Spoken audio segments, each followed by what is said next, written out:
Captain Elena Vasquez stood on the bridge of the Defiance and looked at the screen showing space around them. Her ship was alone in the darkness, floating near the dead planet that used to be a human colony. The metal walls around her were marked with scars from many battles. Some of the lights flickered because the power systems were damaged. "Captain," said Lieutenant Torres from his station, "the enemy fleet is coming. I count 847 ships." Elena closed her eyes for a moment. 847 alien warships against one human ship. The math was simple and terrible. 3 years ago, Earth had fallen to the Hegemony Coalition. The aliens had worked together to destroy every human world they could find. Now only the Defiance was left, carrying the last 3,000 humans in the galaxy. "How long until they reach us?" Elena asked. 2 hours, Captain," Torres replied. Elena walked to the center of the bridge. Around her, the crew worked at their stations. These 400 people had chosen to stay and fight instead of running away to hide in deep space. They knew this would probably be their last battle. But they were still here, still working, still ready to fight. The ship's computer, Aegis, spoke in its calm voice. "Captain, all systems are ready for Protocol Omega." Protocol Omega was their secret plan. For 3 years, while running from the aliens, the crew had been building new weapons and making changes to the ship. They had taken ideas from old Earth wars and mixed them with alien technology they had stolen. The result was something that had never been tried before. Elena pressed a button on her chair. Her voice went to every part of the ship. "This is the captain speaking. In 2 hours, we will face the largest alien fleet ever assembled. They think they are coming to finish off the last humans in the galaxy. They think this will be easy." She paused and looked around the bridge. Every face was watching her. "They are wrong. We are not just the last humans. We are the best of humanity. We carry the memory of Earth, the dreams of all the colonies, and the hope of our species. Today we show the galaxy what it means to be human." The crew cheered. It was not a loud cheer, but it was strong. These people had seen their families die and their worlds burn. But they had not given up. Dr. Sarah Al-Rashid came onto the bridge. She was the chief scientist, and she had spent 3 years turning peaceful research tools into weapons. "Captain, the new systems are ready. The quantum torpedoes are loaded and the gravity well generator is working." "What about the experimental shield system?" Elena asked. "It should work," Sarah said, "but we have never tested it in real battle. The theory is good, but theory and reality are different things." Chief Engineer Marcus Chen's voice came over the radio. "Captain, the engines are running at maximum power. I have made some changes that the manual says are impossible, but the manual was written by people who never faced what we are facing." Elena smiled. "Marcus, you have been saying things are impossible for 3 years. Then you do them anyway." "That is the human way, Captain," Marcus replied. The bridge door opened and Commander Jake Morrison walked in. He was in charge of the ship's weapon systems. His uniform was dirty from working in the gun ports. "All weapons are ready, Captain. The crew has been practicing the new tactics." "They know what to do," Elena nodded. The new tactics were based on old Earth naval battles but adapted for space. They had studied how pirates fought against bigger fleets, how small countries had defeated large armies, and how desperate people had won against impossible odds. The aliens fought in straight lines and used the same strategies for thousands of years. Humans would fight like wild animals. "Aegis, show me the enemy fleet," Elena said. The main screen changed to show the approaching alien ships. They were arranged in perfect formations like a parade. The largest ships were in the center, surrounded by smaller vessels. It looked beautiful and terrifying.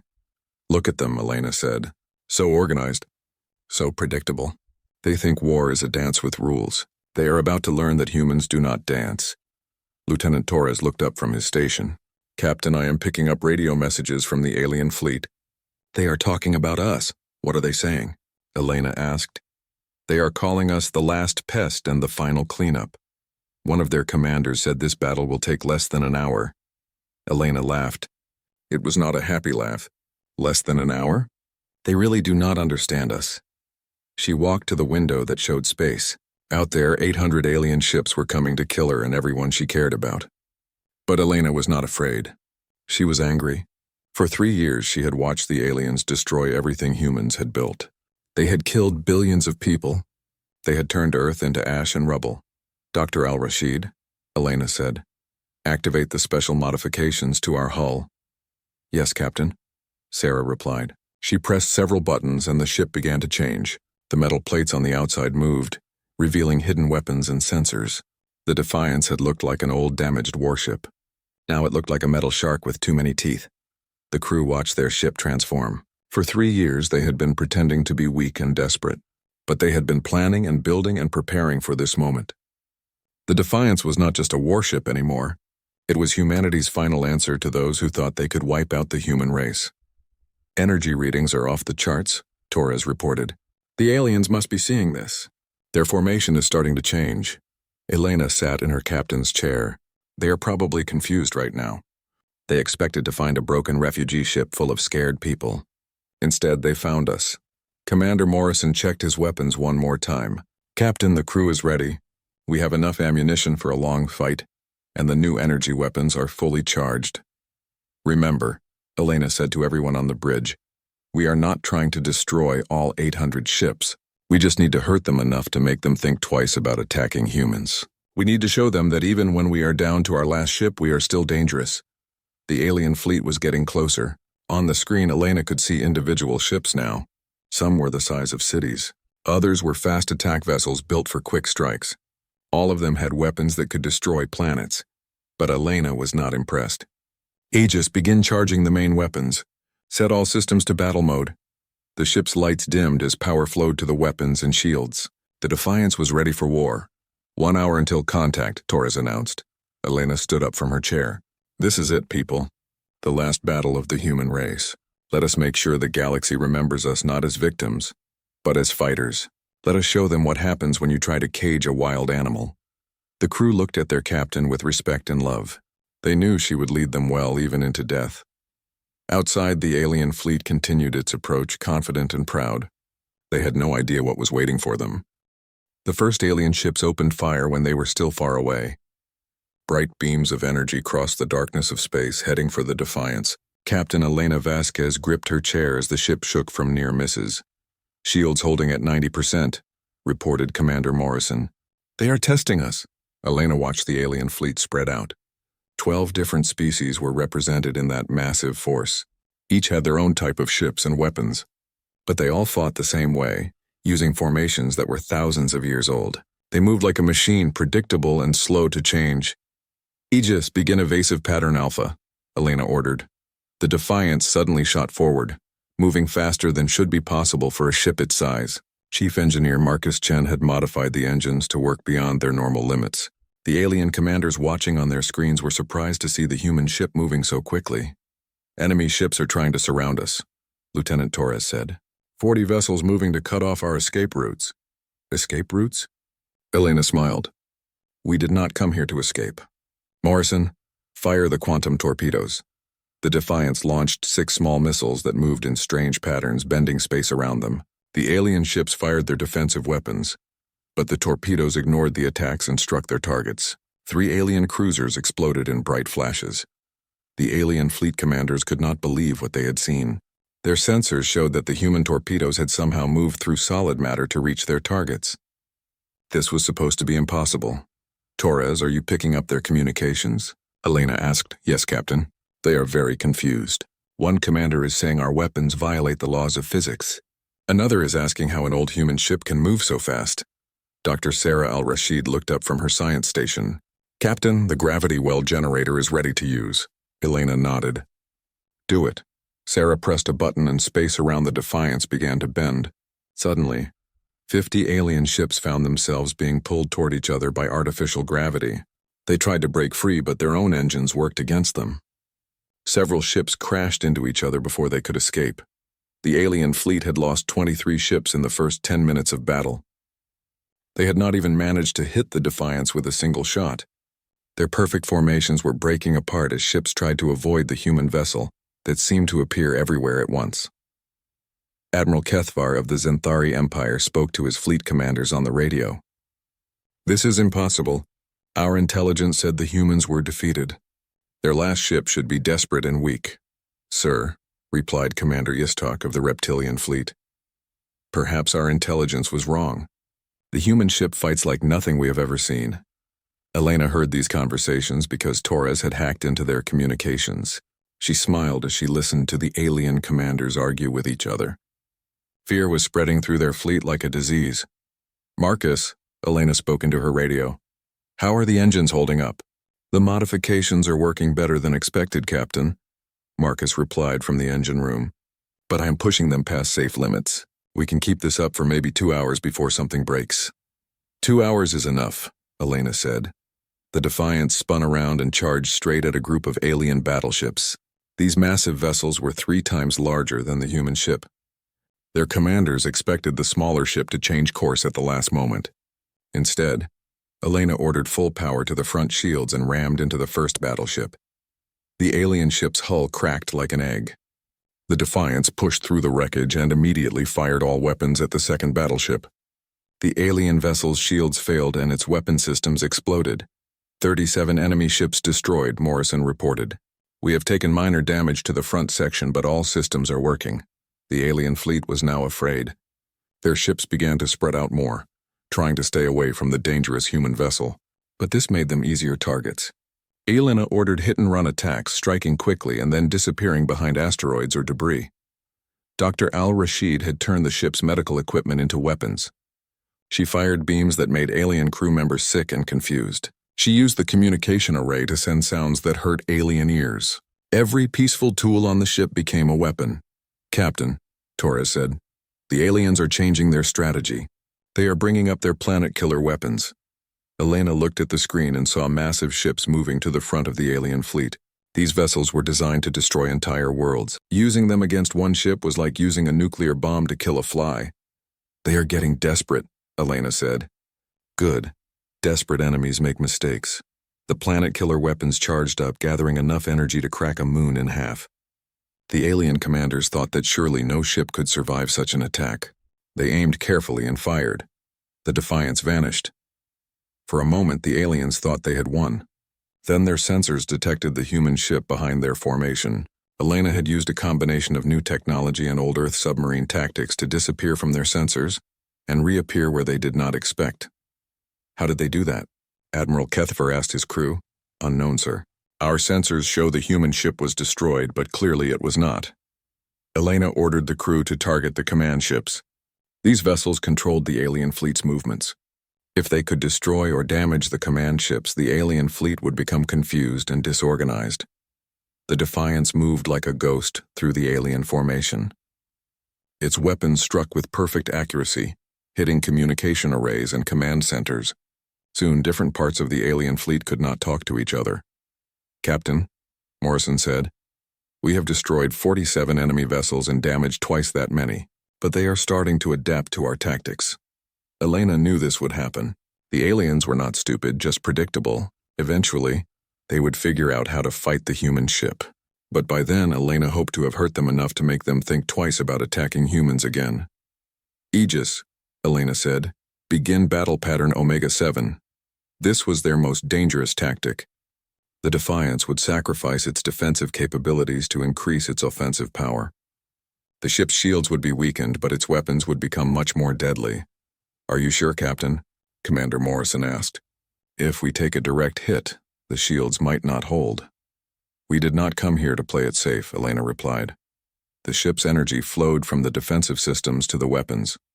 The Defiance became a glass cannon, fragile but incredibly dangerous. Elena knew they could not keep this up for long, but she hoped it would be long enough. The alien fleet was learning to fear the small human ship that fought like a demon. Their beautiful formations were in ruins. Their commanders were arguing with each other. And still the Defiance continued to attack, striking from impossible angles and disappearing before they could respond. "Torres," Elena said, "send a message to the alien fleet." "What message, Captain?" Elena smiled. "Tell them that this is what happens when you try to destroy humanity.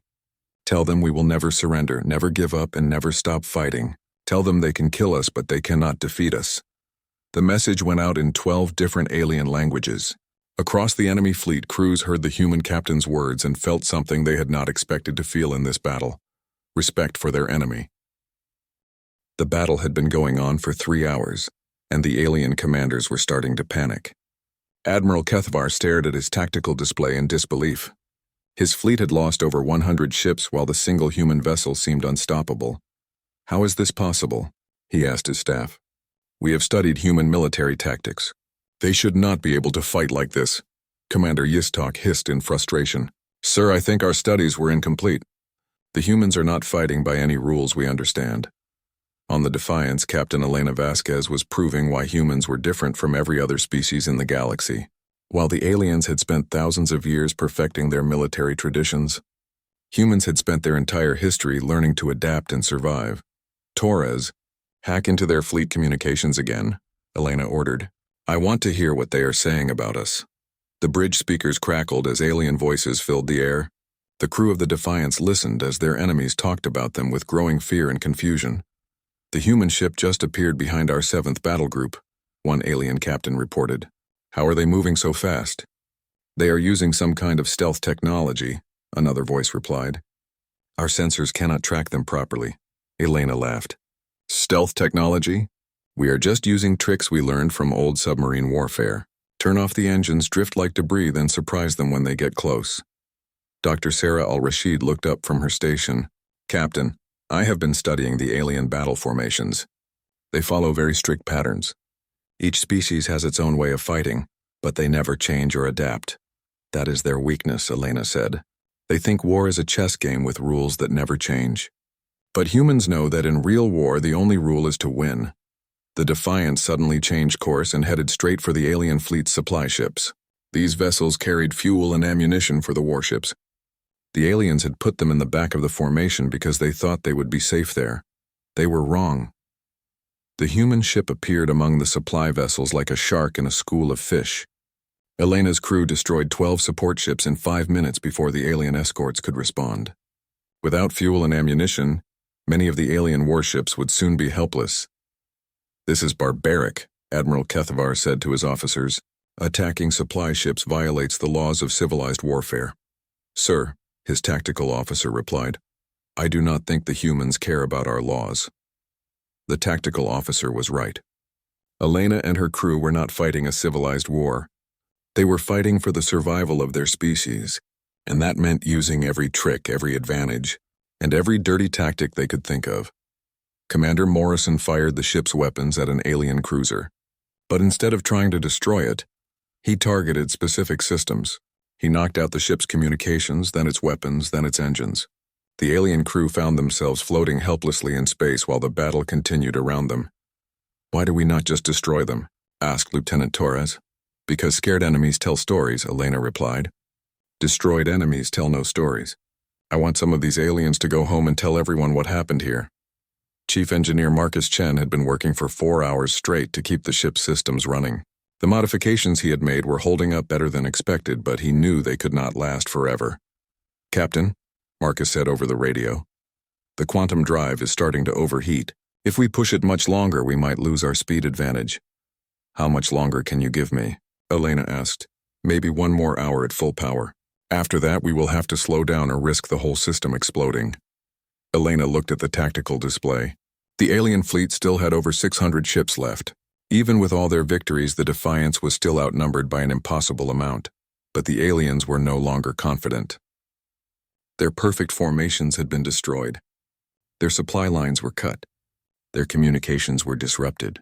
Most importantly, they were afraid. Aegis, Elena said. Begin psychological warfare protocol. The ship's computer started broadcasting on all alien communication frequencies. But instead of threats or demands, it sent music. Human music from Earth, rock and roll, classical symphonies, jazz, and folk songs. The sounds of a people who refused to give up. The effect on the alien crews was immediate and disturbing. They had come expecting to fight soldiers, but the music reminded them that they were trying to destroy an entire culture. Children had sung these songs. Families had danced to this music. Artists had created beauty even while their world burned. Some of the younger alien crew members began to question what they were doing. On several ships, fights broke out between those who wanted to continue the battle and those who thought they should stop. Dr. Al-Rashid had been studying the alien psychology files they had captured over the years. She knew exactly which sounds and images would disturb each species the most. She sent recordings of human laughter during their darkest moments, videos of children playing in the ruins of bombed cities, and stories of humans helping each other even when everything seemed hopeless. Captain, Torres reported, Several alien ships are pulling back from the main formation. I think some of them want to leave. Let them go, Elena said. Every ship that leaves is one less enemy to fight. But Admiral Kethavar was not ready to give up.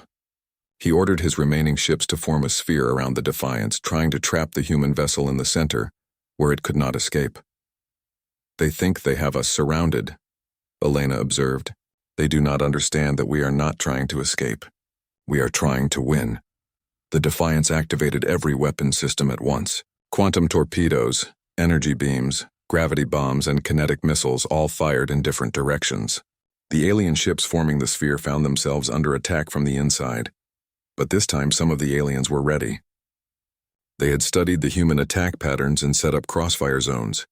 Several energy beams hit the Defiance's shields, causing them to flicker and weaken.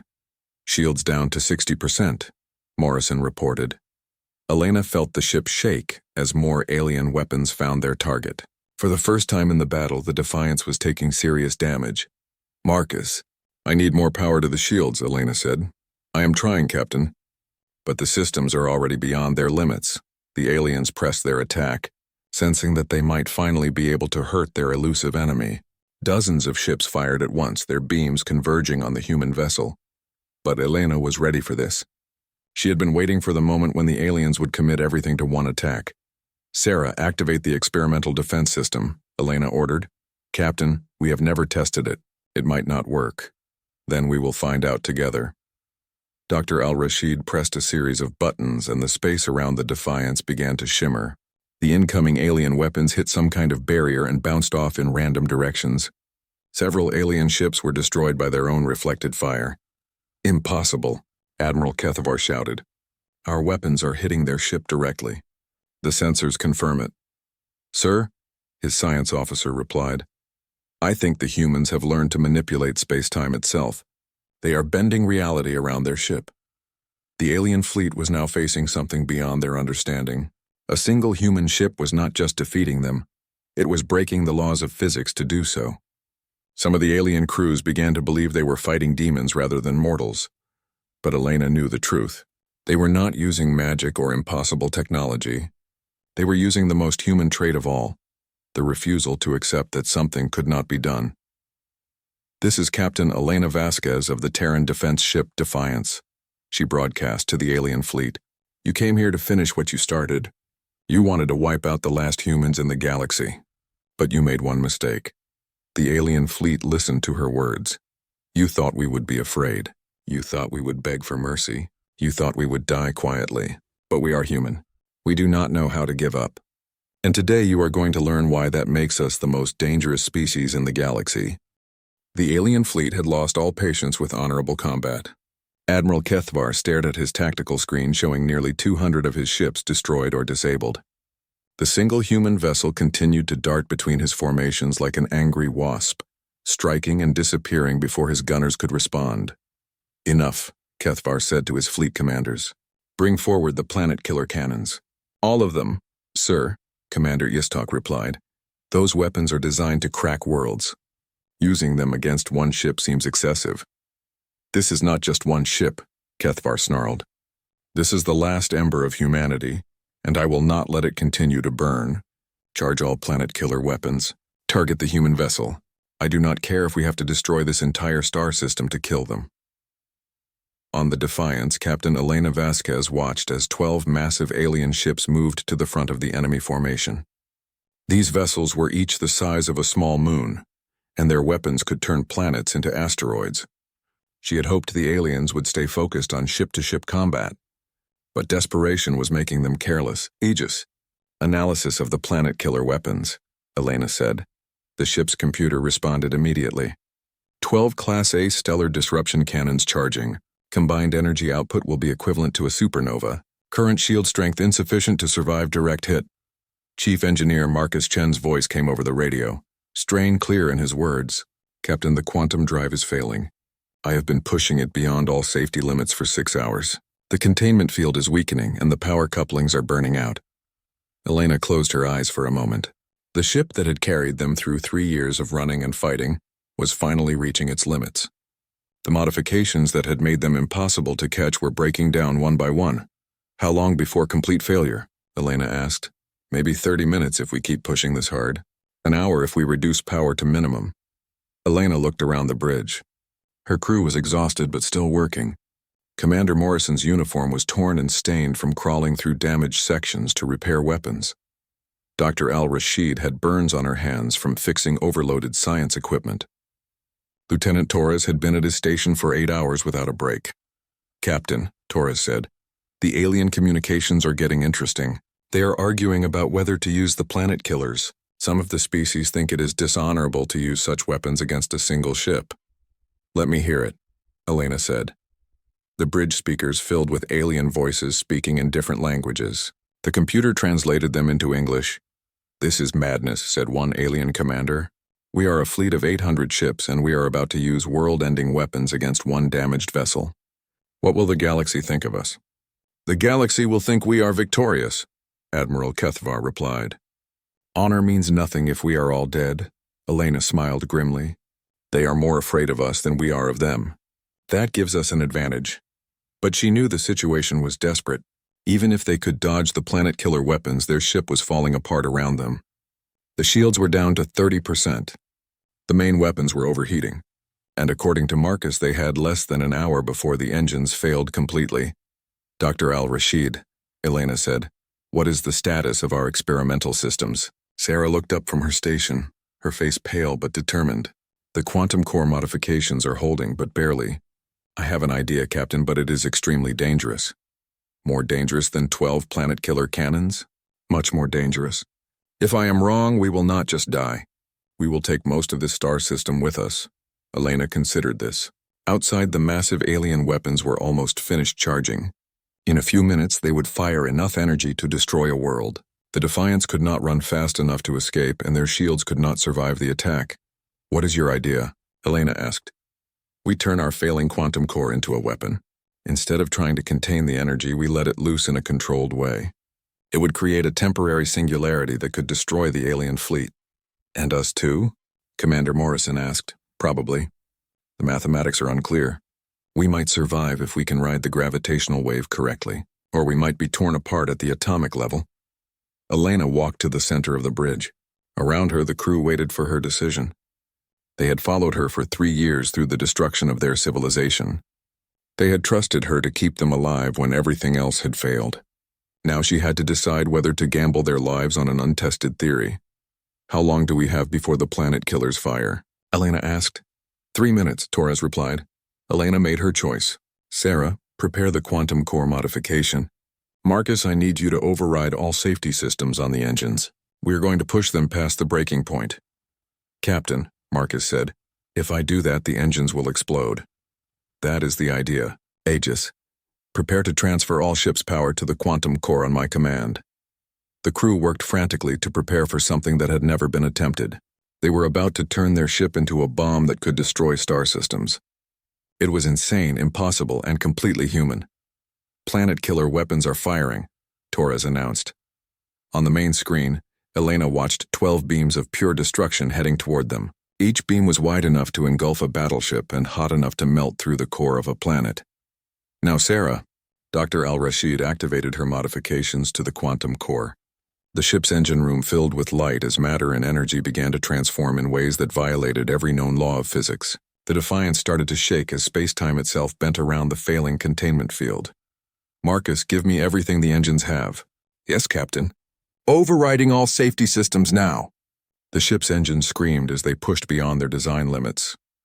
Power flowed through systems that were never meant to carry such energy. Lights exploded, computers sparked, and the hull began to vibrate like a struck bell. The planet-killer beams reached the Defiance just as the quantum core went critical. For a moment, the human ship was caught in energy that could crack worlds. The shields failed instantly. The hull began to melt. Then something impossible happened. The failing quantum core did not explode. Instead, it created a bubble of twisted space around the ship. The planet-killer beams hit this bubble and were absorbed, their energy feeding into the quantum reaction. The more the aliens fired at the Defiance, the stronger it became. This is impossible, Elena whispered, watching the readings on her screens. Captain, Aegis said in its calm voice, we are no longer operating within normal physics. The quantum core has created a localized space-time anomaly. We exist partially outside of reality. The alien fleet watched in horror as their most powerful weapons struck the human ship and simply disappeared. The Defiance was glowing with an inner light that hurt to look at. It was no longer just a ship. It had become something beyond their understanding. "All weapons fire at will," Admiral Kethvar screamed into his radio. "Everything! Fire everything!" 600 alien ships opened fire at once. Energy beams, missiles, plasma cannons, and gravity weapons all struck the Defiance simultaneously. The combined firepower was enough to destroy a moon, but the quantum anomaly absorbed it all. Each attack made the human ship stronger and stranger. It began to move in ways that defied physics, appearing in multiple places at once, passing through solid matter, and bending space around it like a living thing. Elena felt the ship changing around her. The walls seemed to pulse with their own life. The air itself glowed softly. Her crew looked at their hands in wonder as they began to understand what was happening. "We are becoming something new," Dr. Al-Rashid said in amazement. "The quantum field is not just protecting us, it is evolving us." The Defiance was no longer bound by the limits of matter and energy. It had become pure human will given form, the refusal to surrender made manifest in the physical world. Every attack from the alien fleet fed into this transformation, making it more powerful and more impossible. "Captain," Torres said, his voice filled with awe, "we are not just winning this battle. We are transcending it." The Defiance moved through space like a living star, its hull glowing with energy that should not exist. Captain Elena Vasquez stood on a bridge that no longer followed the laws of physics. The walls seemed to breathe, the controls responded to her thoughts, and the crew moved with a grace that came from being partially outside of normal reality.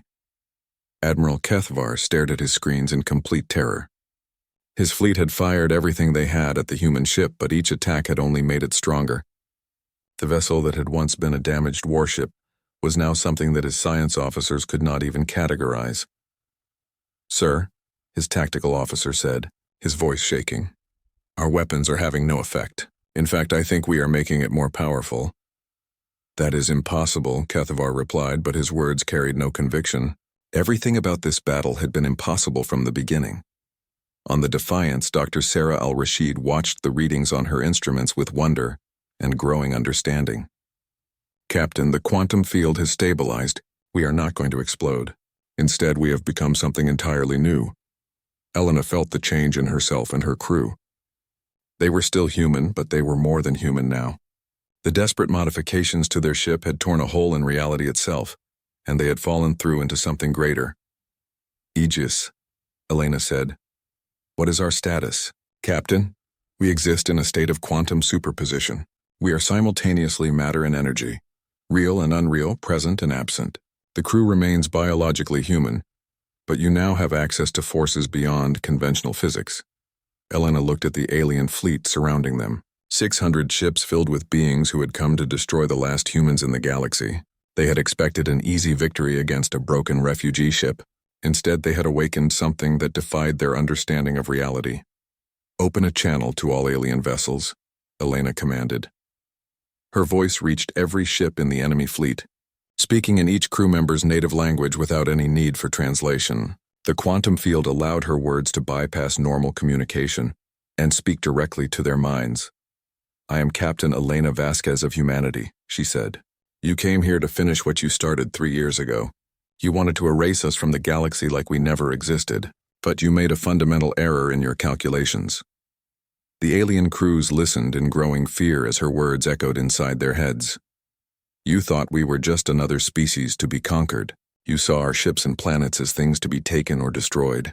But humanity is not a place or a fleet of vessels. Humanity is an idea, and ideas, once awakened, can never be truly killed." Elena gestured, and the Defiance moved toward the nearest group of alien ships. But it did not attack. Instead, it simply existed near them, and that presence was enough to make the alien crews understand what they faced. Commander Morrison looked at his weapons controls and found that he no longer needed them. The ship could defend itself and strike at enemies through will alone. "Captain, what do we do with them?" Elena had been asking herself the same question. The power flowing through her ship was incredible. She could destroy the entire alien fleet with a thought. She could reach across space and turn their home worlds to dust. She could make them suffer as they had made humanity suffer, but that was not the human way. We give them a choice, Elena said. The same choice we never had. She opened the communication channel again, this time speaking directly to Admiral Kethvar. Admiral, your fleet has fought bravely, but this battle is over. I offer you terms that you never offered us. Surrender and live. Kethvar found his voice after several moments of stunned silence. What? What are your terms? Simple. Your fleets will withdraw from all human space immediately and permanently. You will spread the word throughout the galaxy that humanity still exists and will defend itself against any aggression. And you will remember this day. Remember what happens when you try to cage a wild animal. And if we refuse? Kethvar asked, though he already knew the answer. The Defiance pulsed with light, and every ship in the alien fleet felt their hull plates vibrate. Not enough to cause damage, but enough to show what could happen if Elena chose to use her power. Then you will join the 200 ships we have already destroyed today, Elena replied. But unlike us, you have a choice in your fate. Across the alien fleet, commanders began talking to each other on private channels. Some wanted to continue fighting, but they were outnumbered by those who had seen enough. The human ship had become something beyond their ability to understand or defeat. One by one, the alien species began to withdraw their ships from the formation. The reptilian fleet was first, followed by the insectoid swarms and the crystalline entities. Each commander understood that they were facing something that rendered their technology and tactics meaningless. Admiral Kethvar was among the last to give the order. All Xanthari vessels withdraw to minimum safe distance. This engagement is concluded. Elena watched as the massive alien fleet began to pull back. Ships that had come to deliver humanity's final death blow were now fleeing from a single human vessel, but she felt no joy in their fear, only sadness for what had been necessary. Captain, Lieutenant Torres said, several alien vessels are requesting permission to approach. They want to talk, Elena was surprised. Put them through. The voice that came over the speakers belonged to a young alien officer she did not recognize. Human Captain, I am Sub-Commander Rixtel of the Aquatic Alliance. I wanted you to know that not all of us supported this war. Some of us tried to speak against the destruction of your people. Other voices joined in, from different species and different ships. They were mostly younger crew members, Elena realized. Beings who had been ordered to participate in genocide but had never felt comfortable with those orders. We are glad you survived, another voice said. We are glad humanity still exists. The galaxy is better with you in it. Elena felt tears in her eyes. After 3 years of running and fighting, after watching her entire species almost destroyed, she was hearing words of friendship from former enemies. Thank you, she said simply. Remember us not as conquerors, but as people who refuse to disappear quietly. The alien fleet finished its withdrawal, leaving the Defiance alone in space. But Elena knew they were not really alone. Somewhere out in the darkness, the 3,000 human civilians in the ship's protected sections were waiting to learn if they had a future. Aegis, Elena said, begin powering down the quantum field carefully. Captain, are you certain? In our current state, we are essentially invulnerable. We are also not fully human anymore. Our people deserve to live as themselves, not as energy beings. Dr. Al-Rashid worked carefully to reverse the quantum modifications. It took several hours, but gradually the Defiance returned to normal spacetime. The crew found themselves back in a regular starship, tired and battered but alive. Elena walked to the window that looked out at space. The alien fleet was gone, retreating to their homeworlds with a story that would be told for generations. Somewhere in that darkness were planets where human children could grow up free. Torres, Elena said, send a message to any human survivors who might be listening. Tell them that humanity endures. Tell them that we fought the largest alien fleet ever assembled, and we won. Tell them to come home. Commander Morrison looked at the captain he had followed through the darkest chapter in human history. What do we do now, Captain? Elena smiled for the first time in 3 years. Now we rebuild. We find the other human survivors scattered across the galaxy. We establish new colonies. We teach our children what it means to be human. And we make sure this never happens again. The Defiance turned away from the battlefield and set course for the nearest star system that could support human life.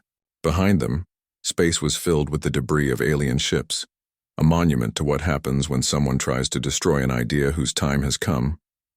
In the years that followed, the story of the Defiance would spread throughout the galaxy. Alien children would learn about the day when 400 humans in an impossible situation proved that some things are more powerful than fleets or armies or planet-killer weapons. They proved that freedom, once tasted, will fight with everything it has to survive. They proved that hope, no matter how small, can grow into something unstoppable. And they proved that sometimes when you refuse to accept defeat, reality itself will bend to accommodate your will. The last human warship had faced a galactic fleet and achieved the final, impossible triumph, not through superior technology or numbers, but through the most human trait of all, the absolute refusal to give up. Humanity had survived. Humanity had won, and the galaxy would never forget.